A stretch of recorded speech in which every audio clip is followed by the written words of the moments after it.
So let's go to Triple-A Jacksonville. When we opened up the season, this was by far the worst possible level that anyone would watch baseball in. Like, it was really, really bad. You had Emmanuel De Jesus as like your starter. You have Dan Castano on that level. Like, it was major. It was quadruple A guys. You would have thought you'd have seen Troy Johnston, Griffin Conine, Sean Reynolds. You thought maybe Yuri Perez would have been in there. Like, man, none of those guys were there.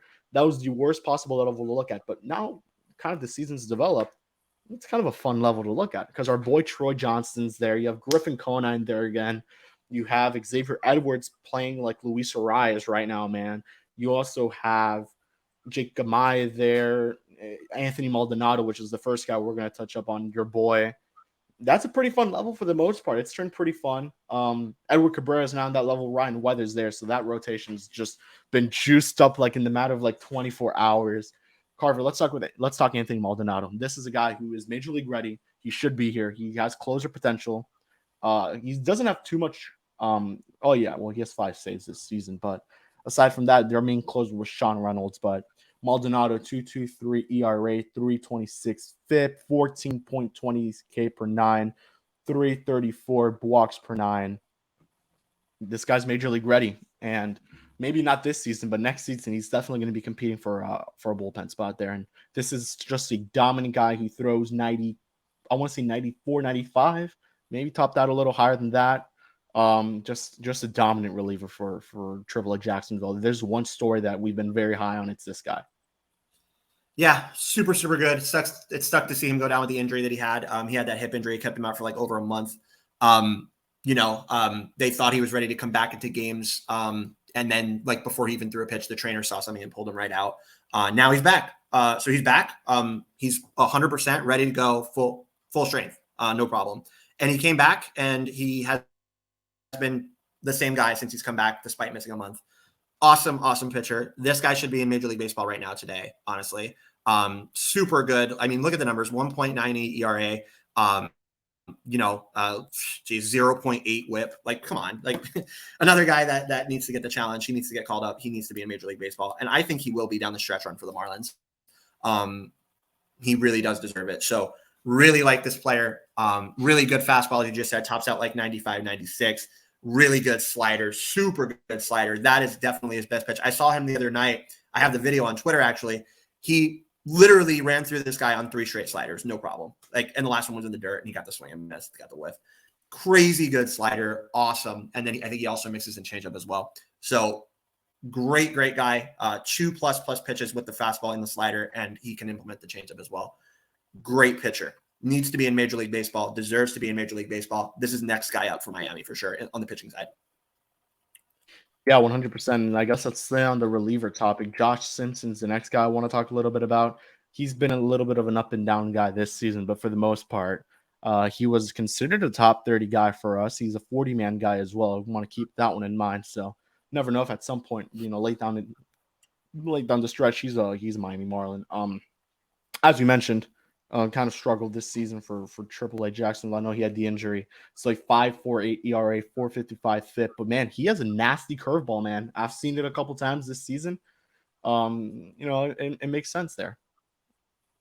Yeah, I was super high on this guy coming into this year. And then, like you said, I think the injury has really thrown him off. Sucks to see. So when you see a guy like Maldonado go out for a month and come back like nothing ever happened, that's super encouraging. But here you see the other side of it. The guy gets hurt and then it doesn't look too great after he comes back. But you're right. Really, really good curveball. Fastball's decent as well. Lefty. So, there's room for this guy. I think that the numbers that he's posting this year, not to take them with a grain of salt, but I think he's going to bounce back from them for sure. The guy's good. He's got good stuff. I just think it's been a real struggle this year alone for him.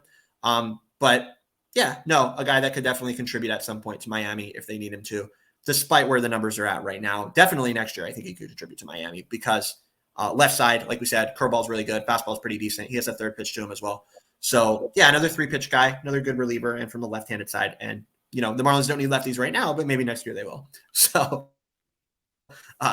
yeah, definitely a guy that is a guy to keep in mind despite the little bit of struggles this year. Alrighty. Xavier Edwards. This is a guy who's been at the big league level. I believe he has not graduated from prospect eligibility. So has a while left to do that. So let's just talk about Xavier Edwards, man. This guy played his first game of shortstop yesterday. So a reminder, we're recording this on Friday. Thursday, he played shortstop. It was a little shaky for the most part. I watched like one highlight. It wasn't even much of a highlight. He barely made the throw to first base to Groshans to Troy on that play. But this season, man, when you look at the bat, 366, 445, 474 with a 919 OPS. He has a 137 WRC plus, 5 homers, which is impressive, 33 RBIs, walks a lot, doesn't K too much. It's been impressive, Alex. There's no other way to say it. This guy should be a Miami Marlin right now as well. Yeah, big leaguer. For sure. I mean, you just mentioned the walks to strikeouts. 49 walks, 31 strikeouts. Can we talk about that? Let's see. Yeah, 40. Or I'm sorry, Let me correct this. 49 walks, 23 strikeouts. Sorry, I slighted him a little bit because I was looking at stolen bases. But yes, this man has only struck out 23 times and has 49 walks. What are we doing? Why is this guy not in Miami? What is he doing in Triple-A? Why is he there? Like, seriously, there is no better example, not even Troy, and we're going to talk about him, but not even Troy. This is the best example in this Marlins system of a guy who must be in Miami today, not tomorrow. He should be here right now today. There's no excuse. 366, 445, 474, and just the play presence is there. 31 stolen bases. This is 4 out of 5 tools for sure. Maybe even 5 because I think he has the arm as well. The only thing that I would say is that if he is going to be a 5-tool threat, like Kevin just mentioned, power's got to come up. So he has 4 out of 5 tools, maybe 5 if he can make the power come up. Arm is definitely there. Speed's definitely there. Bat to ball is definitely there. This guy is so good. Ability to hit for average, all of that is there. Like, this guy is definitely a 4 out of 5 tool player that is being wasted in Triple-A. And that is very, very, very disheartening to me. I know the Marlins have issues right now with where can you put this guy a little bit. You brought in Jake Berger, so you can't put him at third base. Jazz Chisholm Jr. is healthy. He's in center field. Now they're putting him at shortstop. You deal with the fact that this guy is not a perfect shortstop to get that bat in your lineup every day. You absolutely deal with that 100%. You get him in there over Joey Wendell. You get him in there over John Birdie. Like, these guys are utility players. Xavier Edwards is a starting player. He should be a starting player on a Major League Baseball team right now. And they kind of gave up with the experiment at center field too. He had played most of the season there as well. Finding the work, if I'm being honest with you, Carver, I think the one reason they put him at shortstop on Thursday is because the organization finally realized, like, fuck, this guy's bat is really fucking good. We need to put him at shortstop. He's not a long-term shortstop. I'll stick to that fact. But like I said, I think we can make that case for sure. Maybe third base, but shortstop. Yeah. You deal with those shortcomings, though. He can fake it there. And you deal with those shortcomings. I mean, they put Josh Chisholm Jr. in center field with no experience. Why can't you put Xavier Edwards, who definitely has the athleticism to do it as well? Josh has the athleticism for center field. Edwards definitely has the athleticism for shortstop. He can do it there. You let him. You deal with a little bit of shortcomings there if they happen to get his bat in the lineup, because his bat, it will translate, I think at least it will translate to be very, very, very good. And when he was here, it was good. Like, when he was here, that was good. Like, yeah, no reason really good for the most part. So, no reason for him to be in Triple-A.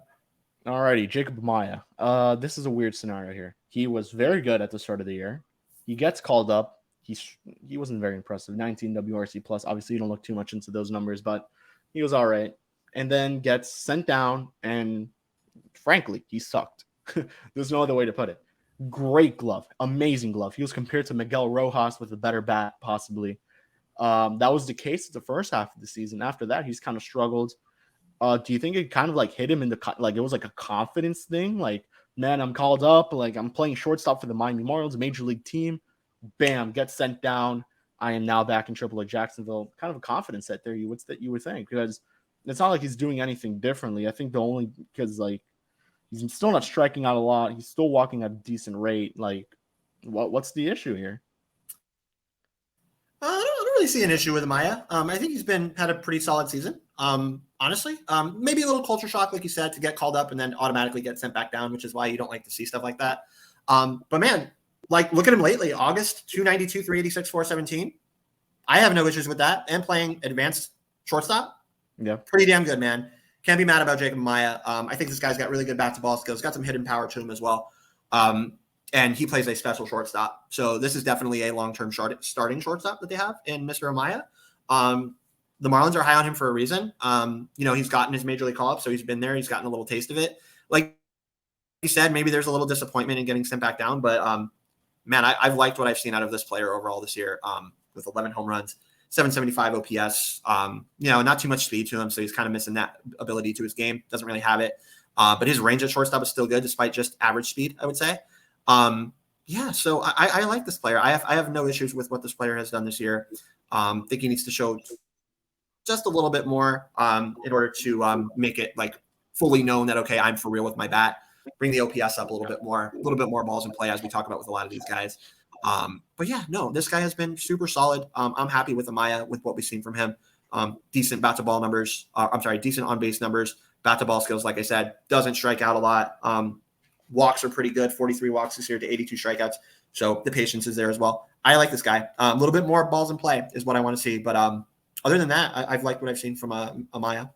I remember when they first acquired him, we said, this is a guy who's major league ready, but still needs to develop the bat. And that's the big reason why he was sent down. Because when it comes to the glove and the defense, this guy could possibly be a gold glove candidate. That's how good he is. And I think that's how good he can be. Obviously, the Miguel Rojas comp came to life, obviously.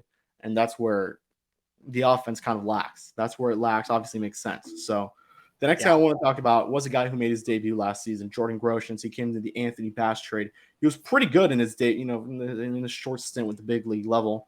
Kind of struggled this year at Triple-A, man. Removed completely off the MiLB pipeline top 30. I believe I think all of us kind of dropped him a decent amount in our lists. 242, 326, 339, 665 with only one home run. I want to see 2 home runs, 10 RBIs. No, I'm sorry. This is 2022. He has 6 home runs, 53 RBIs, still walks at a good rate, still does not strike out too much. What's the issue here? I think this one is a quadruple A guy. And obviously, Miami does not consider him too much, given the fact that he hasn't even played at the big league level this year. They moved him to first base to see if they could give him some type of positional flexibility. He's also played some third. I mean, what else do they have to do? What else does this kid have to do to kind of come up? Bat to ball is a big thing. Why they brought him here in the first place hasn't really exceeded in that level. Just what's the issue here?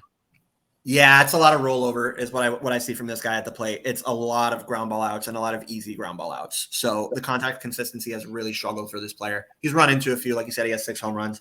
But overall, just contact consistency is not there. He does not hit for plus contact at all.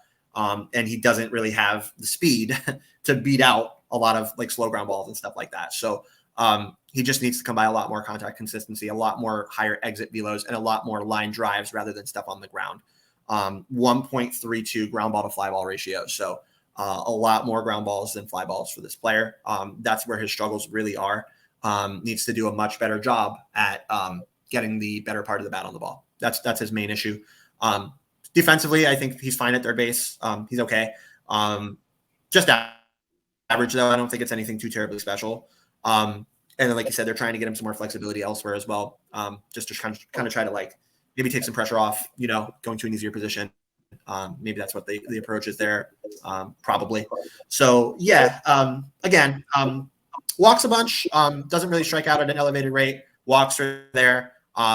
So his patience is pretty good. It's just, like I said, the consistency of contact, the consistency of hard contact is really, really lacking for this player. Yeah. All right. Next player I want to talk about is Jake Mangum. He was acquired, I believe it was Rule 5. This is a guy who we were very, very high on at the start of the season. He got off to a great start. And I don't know why, but we just haven't spoken about him anymore. Obviously, doesn't walk too much, but doesn't strike out too much. Still hitting over 300, gets on base at a nice rate. 4 home runs, 11 stolen bases, 39 RBIs, 100 WRC plus. Can play center field, could play all 3 outfield spots. What else can we add about Jake Mangum? Obviously, he would make a nice. We at some point even said he was big league ready. I know this is the team considered calling him up earlier in the year. I believe that was one of the reports from the Miami Herald. 2 players that they were looking at were Jake Mangum and someone else, and that someone else I believe did end up getting called up. I'm not I think it was Mangum and Burdick. Burdick got called up at the end of the day. So this is a guy who I think will definitely will get a big league spot in spring training. He'll get a big league invite, and just after that, see how it goes for him. Yeah, he was around the team a lot in spring training last year, or this year, sorry. He was really bad in spring training. Like he was. Yeah, and he didn't really show much, like you said. On the backfields too, I wasn't like not really a guy that really stuck out in game action. Even his like BP, it was like, it's okay. But not really any huge like not one tool didn't really stand out. You know what I mean? That's what we could say for spring training. But this year, he's proved me and a lot of other people wrong because this guy's been damn good. Just with his ability to put the ball in play and find some gaps and find the holes in the field. 311, 358, 446, pretty damn good. Like I said, no real standout tool. Doesn't really have standout power. 4 home runs, so it's not really. So yeah, I mean, some decent speed, I would say. Slightly above average. I mean, he has 7 triples. That's pretty impressive. 11 stolen bases. So the countable stats there are pretty impressive when it comes to speed. Definitely has some above average speed to him as well. But like I said, I think just overall, the ability to find holes in the field has really been the difference for this player. Views pitching pretty well. What you would want to see, the strikeout rate is manageable. What you would want to see is a couple more walks. He's only walked 20 times, which is pretty low. But if you're putting the bat on the ball and finding holes in the field, that's okay. You would want to see that come up a little bit at the Triple-A level though before it translates to the majors. It's kind of in the same light as Banfield, right? You want to see a little bit more of that. They can put the bat on the ball, but you want to see a little bit more in terms of like taking free passes and viewing pitching a little bit better to earn your way on base a little bit easier. Yep. That's what I would say for Jake Mangum. But yeah, impressive. Go ahead. Still some time, obviously, I think, but it's another one of those Rule 5 wins where they get a guy there. So now it's in the minor. Yeah, he's 27. So I mean, you want to see it happen here at least next year, but still sometime for the rest of this year. If he doesn't come up this year, I don't think he will. He'll probably be in Triple-A this year, but definitely has the chance next year to make his big league debut. Yep. All righty, Griffin Conine. This is a weird one. There's not mixed opinions about bad or good. It's just like the positives and the negatives with Conine, because for the most part, we think he's a pretty good player. Obviously, I believe he's the all-time leader in home runs for the Wahoos, or single season home run leader, something like that. This season he has 18 homers with the Wahoos. Last year he had 24. The big thing is the strikeout percentage. I think that's the big thing we look at for him and any other player. Just like Griffin Conine, that's been this from the start of his career till right now. That's been the issue this season with the Wahoos, where he's played the most.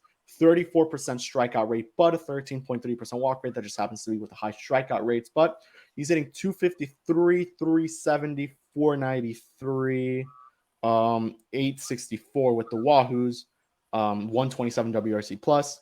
Obviously, this guy's just gonna mash. I think that's the big thing with him. If it's not a home run, he's gonna hit him into the gaps. He's gonna get you some nice RBIs. I'm surprised he hasn't played more with the Jacksonville Jumbo Shrimp, given the fact that he could be a big power surge guy. Obviously, with the right field, with the outfield there, how short the walls are there. Carver, talk to us a little bit about Conine. I believe he's taking more reps at left field this season, or for the most part, he's been pretty good. So no real complaints there. He deserved the promotion to Triple-A. He goes with Troy Johnston, which is the player we'll wrap up on because we're big Troy Johnston fans. Yeah, for sure. So definitely way better than last year with the Wahoos this year. Of course, he was repeating the level, but a lot better this year for him. 253, 370, 493 with Pensacola. So like Kev said, he earns the promotion up to Jacksonville for sure. It's been how many games now? Not a lot, right? 5 games. But it's been a good start to him there. He already has a home run there. So, or no, he doesn't. Sorry. 40% strikeout rate already. He has a triple there, but not a home run. But yeah, still striking out a lot. You can expect that from this player. That's going to continue. I would expect him to hit a lot more bombs. He hasn't hit one yet. I would expect him to hit many more bombs for the rest of this year with Jacksonville because it's a much easier park to hit in than Pensacola. So those home runs are going to come with Jacksonville. He's definitely going to get over 20 this year for sure again.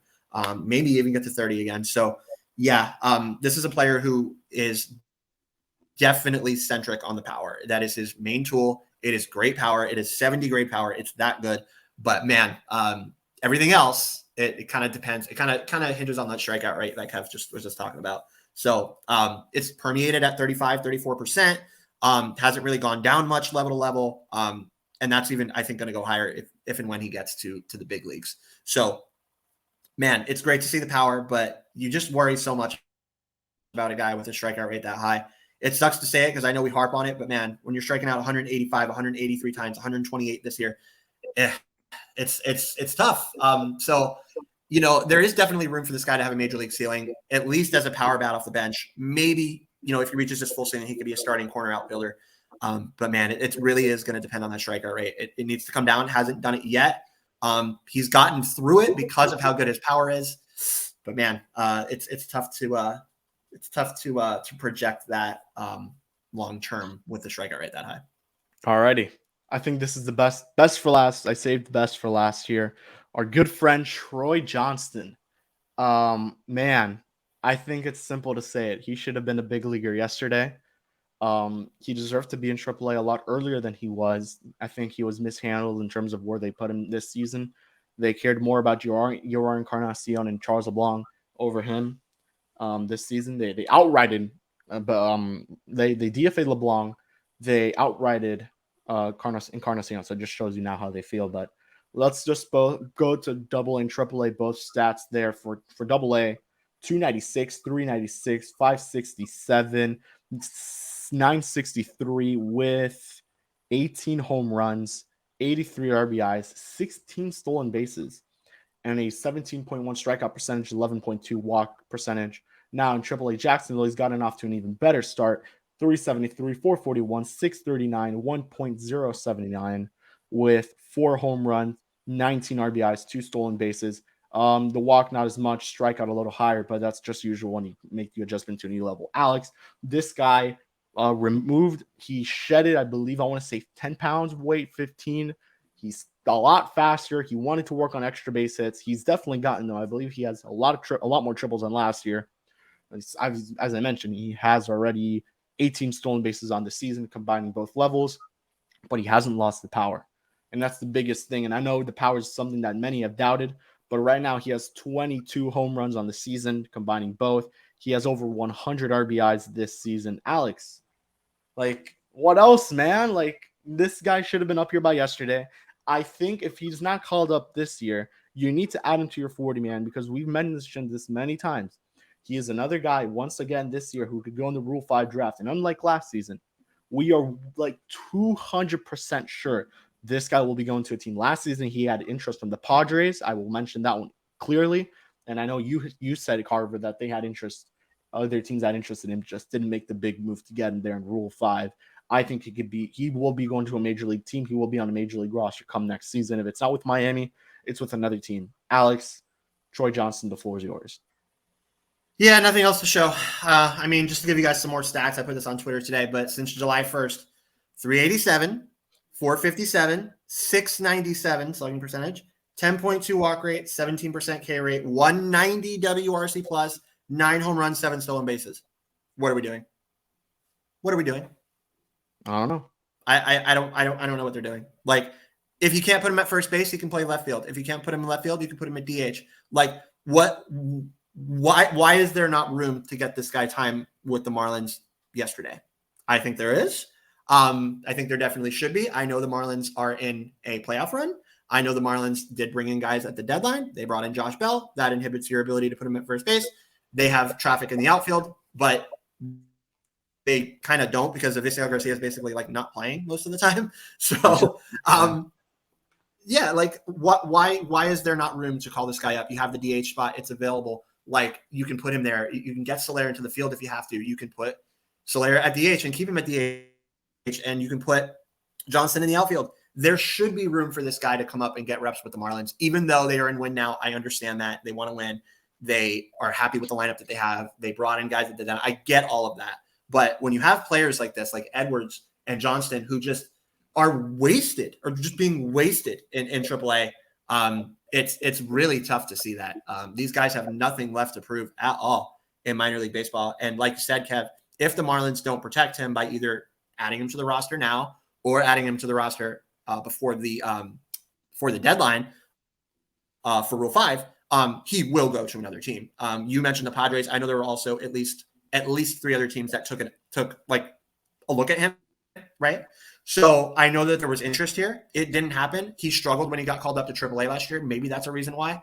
Was great in Double-A. This year, he's been nothing but great everywhere. So yeah, they're going to have to add him or they're going to lose him. That's pretty much it. There's no doubt in my mind.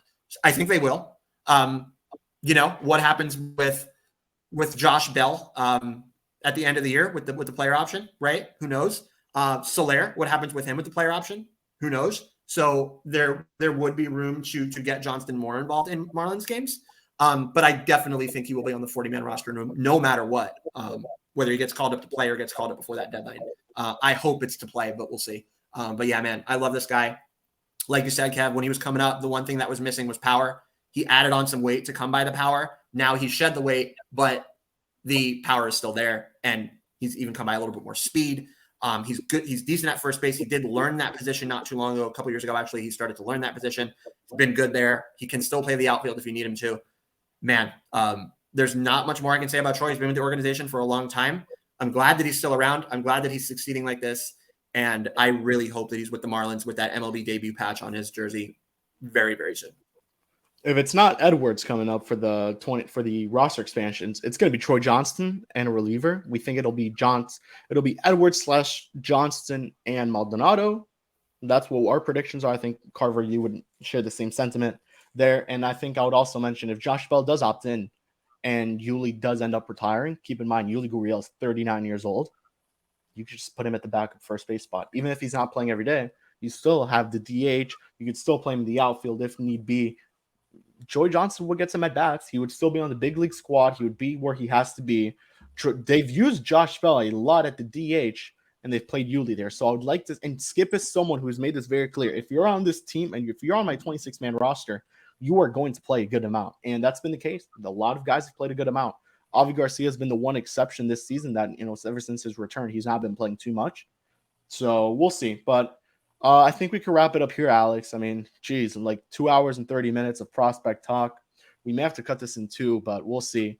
Alex, anything else that we should be adding on that we missed on any of the levels? Oh, man, I think we covered it pretty quickly. One guy we didn't mention, like when we started talking, was Andres Valor. That's another DSL guy that's been really good. I know he was mentioned in your comments, so I didn't want to leave that name out of this pod because he's been really good. Anyways, no, I think we covered top performers and lower performers, guys that we want to see more from, guys that we want to see challenged and promoted. I think we covered a lot here. This is fun. I could talk about this stuff all day, so 2.5 hours ain't nothing to me. So again, super proud of the work and all of your knowledge with prospects that you've come by here lately. The work that you've done on the farm side of the website for Fish on the Farm and Fish on First is all great. So yeah, man, super glad to talk prospects at any time with you. So jumping on this morning was super fun. And yeah, hope we brought some light to some names that people are wondering about here in this last 2.5 hours. We could probably do this one again in the off season or next year, probably after the Rule 5 draft. Yeah. Well, from myself, from Carver, 2 hours and 32 minutes later, we are wrapping up the pod. This is Swimming Upstream episode 51, and we will see you guys all in the next one. Peace out and go fish.